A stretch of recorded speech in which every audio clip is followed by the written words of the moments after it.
Discover how to sell your investment properties anytime in today's episode with Matin Haghkar. Matin Haghkar leads the Remax Plus team, which is composed of some of the top real estate professionals in the industry. So, Matin, please tell us how entrepreneurs can sell their properties anytime. Property Wealth Strategies podcast with Lily Patrascu shares world's most influential property investors, sharing their strategies for making money with property. Sure. So I'll give you a little background on myself just to give some context on the question as well. So I've been in the real estate business since about 2003, so a little over 20 years. Right now, I own a Remax franchise with 2 locations. We actually have a robust property management business as well. Our Remax brokerage has around 50 realtors. We also have a mortgage business. We have a title affiliation. We're also developers and we build our own properties.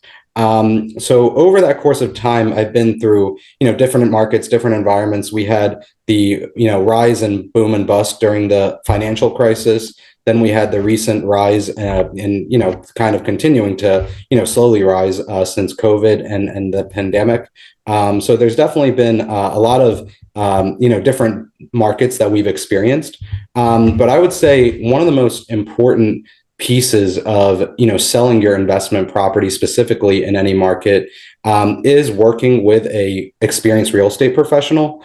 Or, if you don't work with one, make sure you know your information and know the market that you're in and where, you stand with your property. A couple examples, I think the most important piece to anything when you're trying to sell it is pricing it right.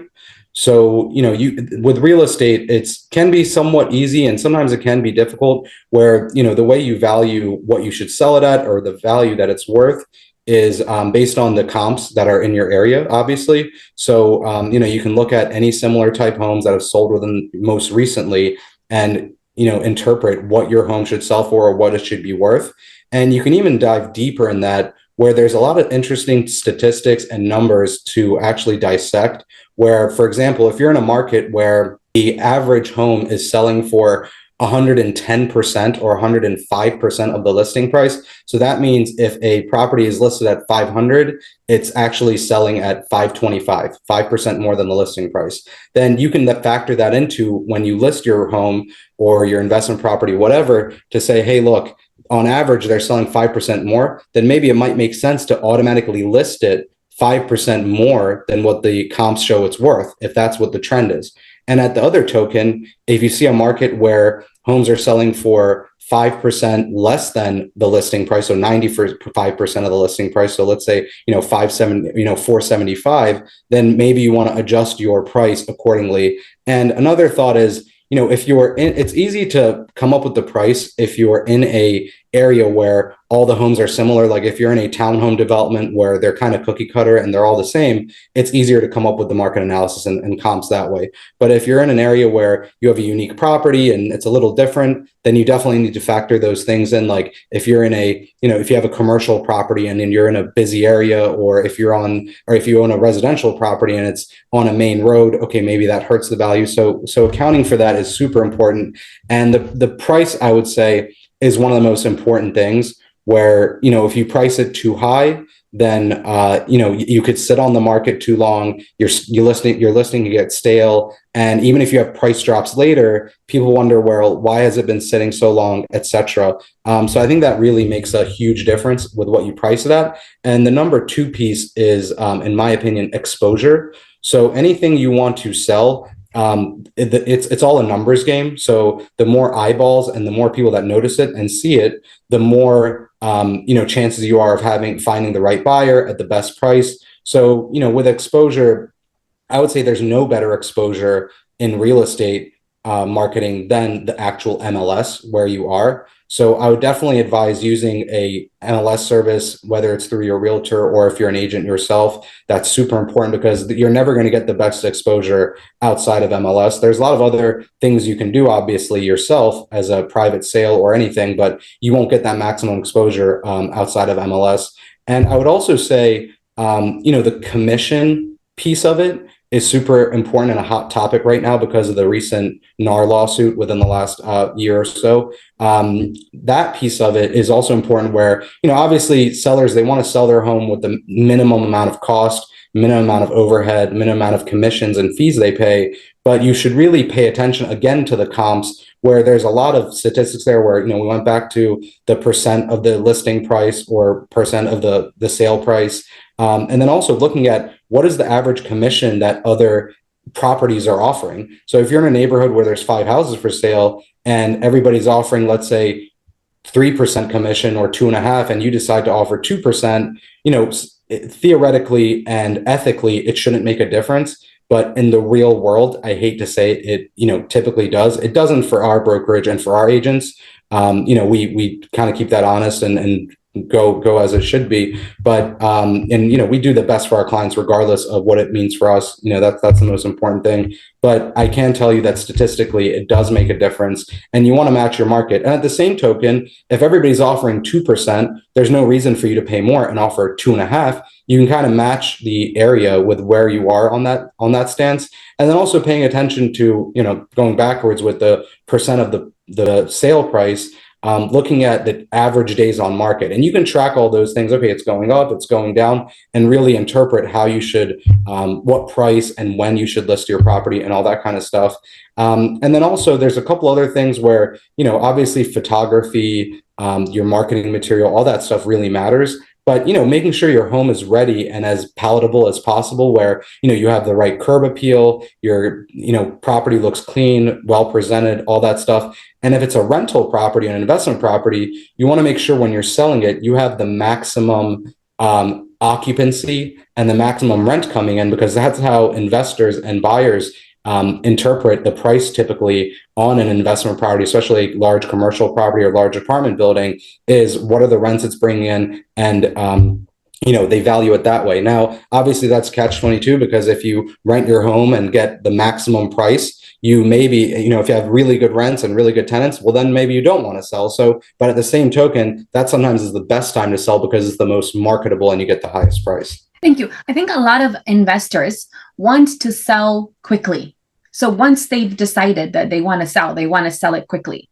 Are there any particular tips to make it a fast sale whilst maintaining the optimum price? Yeah, I mean, so I think a lot of those factors that we mentioned, and just kind of touching on them again, are super important to sell it fast and in a timely manner. And I would say, the decision when to sell and whatnot is also important. So, it used to be that the spring and summer was busy, and you have a small drop in summer vacation time, and then you have it picks up again a little bit before school in the fall, and then once the holidays start, it's dead again. But I would say for the last few years, it's been steady all seasons in most markets. Every market's different, but speaking on that too, you really need to know your market and where you are. So just being realistic about it, the only way to sell a property in 2 days is if you price it under market.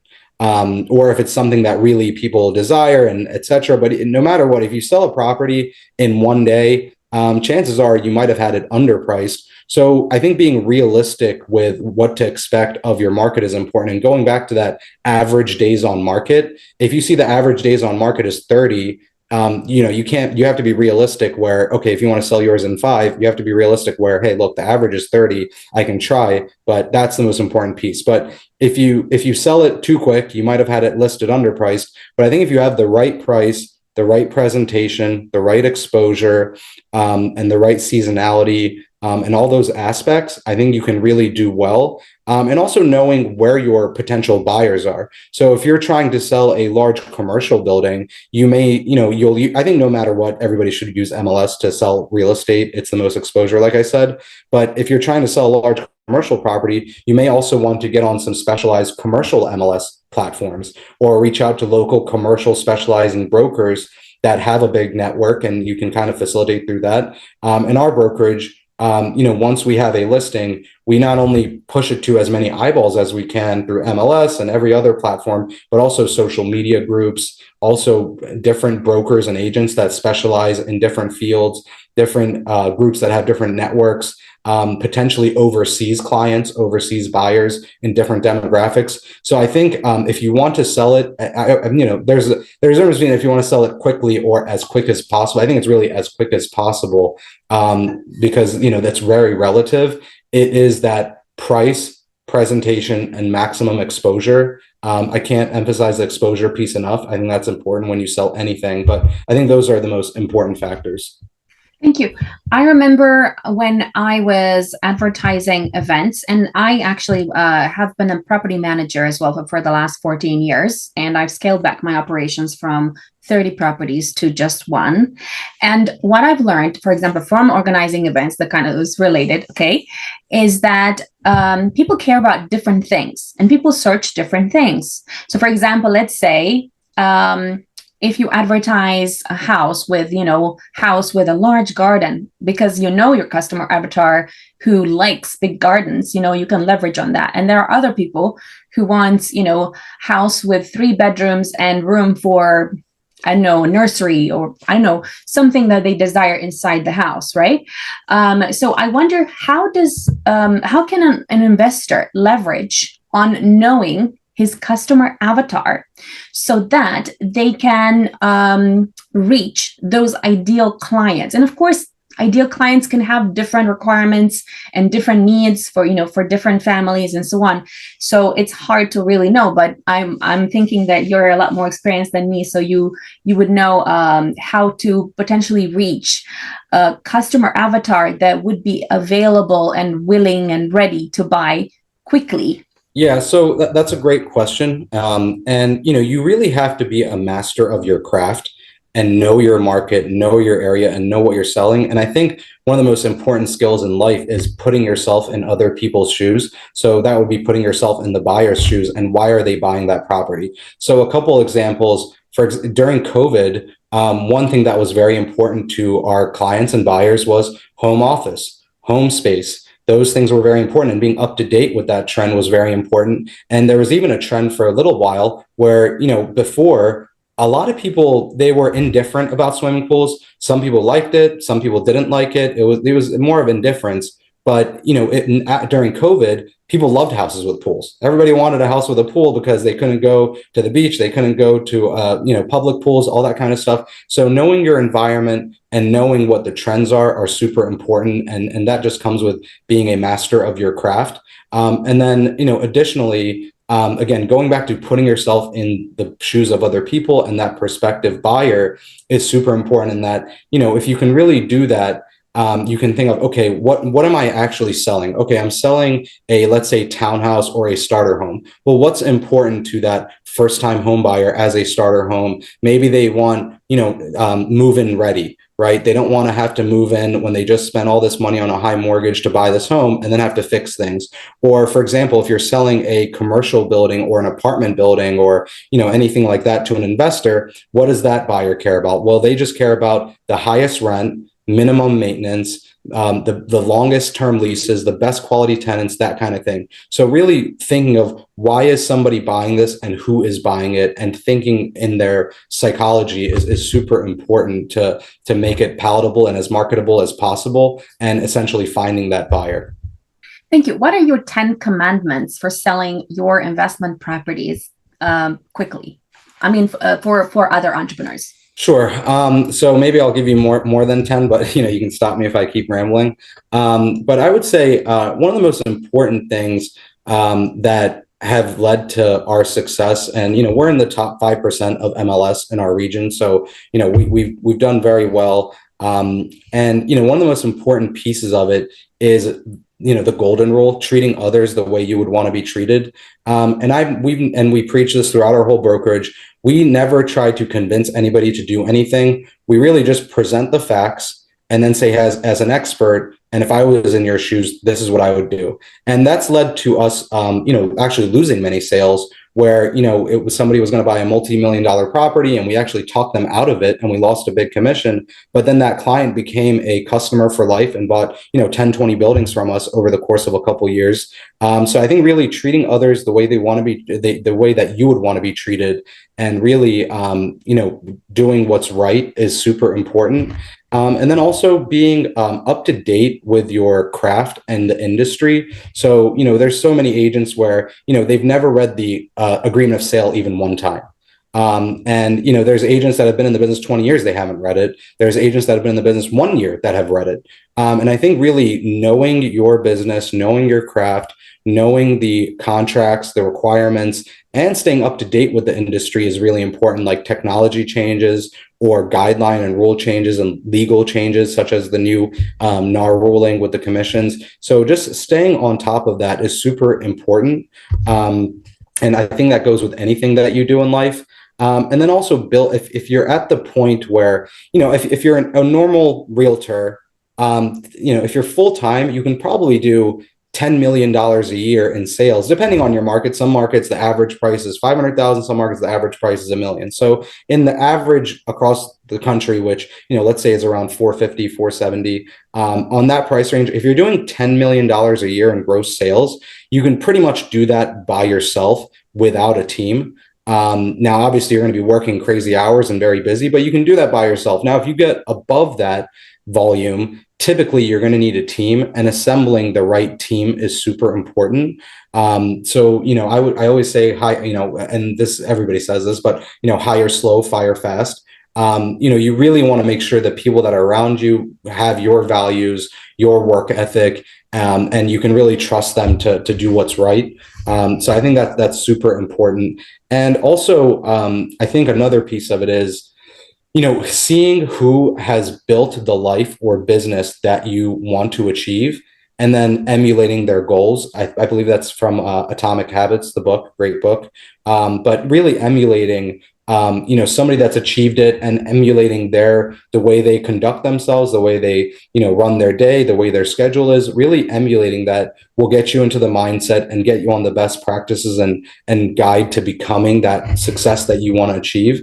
And I think also having, along kind of touching, going kind of giving piece to all those points, is having core values and hard lines that, you really believe in and you won't bend for anything, no amount, and those rules to me should be rules that they can't be bought by any amount of money or coerced. They're hard lines and hard rules that you kind of follow. I think all those things are super important. And I think being another piece of it is being honest with yourself, and self-reflection is super important, and evaluation. Everybody gets into that mindset where, and I love the saying where it's never as bad as it seems and it's never as good as it seems, where when something bad happens, you really dwell on it, you stress on it, you think you make the problem a lot worse than it is by just dwelling on it. Where if you take an honest moment to reflect and say, hey, where was I 5 years ago and where am I now? I think that will help your mindset, and, really being honest with yourself of, hey, look, maybe it's not as bad as it seems. I was only doing 1 million a year 5 years ago. Now I'm doing 5 million, 10 million a year. It's not as bad as it seems. And also when it's really good, don't get too ahead of yourself and think it's better than it is. And that has happened many times, especially in this business, where, we all know the realtors and mortgage brokers that, they had that run up and they did very well. And then they go out and buy a G-Wagon or, a Cadillac, whatever. And then, the market crashes and they weren't prepared for it. So I think being seasoned in the business does teach you, hey, the market goes up and down. It's unpredictable, especially when you're in a private contractor or a commission-based industry. I think that really makes a big difference. And I think another piece of it is the more you give, the more you get. And, I've experienced that, as corny as it sounds, many times in my life. And, through going through this 20 plus years of business, we've hired and fired many people. Many people have come and gone. And, right now we're, knock on wood, very lucky where we have an amazing team, and I'm very fortunate to have them and lucky to have them. But that was, and even now, the team that we built, I guarantee you, even if somebody came to them that said, hey, I'm going to double your salary or triple it or give you this, give you that, they wouldn't go anywhere because they were with us when it was easy, when it was hard, when it was etc. And I've always put them first. Anytime they had an issue or any kind of adversity, I was the first one to defend them, etc. So that loyalty has gotten built over a long period of time, and that has come to fruition because we've been very giving with our people, with their time, etc. When the industry or market is down, I don't pay myself; I pay all them first, and that's just, I think, a good way to do business. As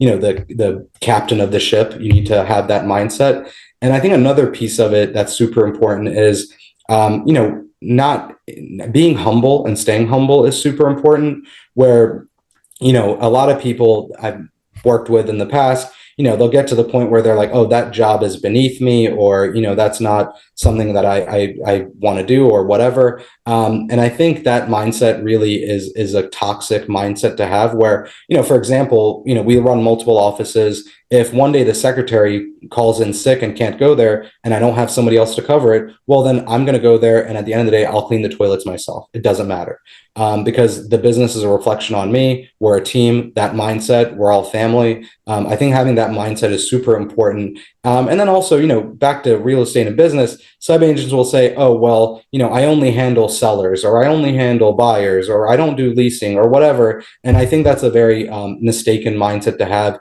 You should really be accepting of any and all business, because that tenant that's leasing, or that landlord that wants to rent their property, that could become a sale one day. That could become a referral one day.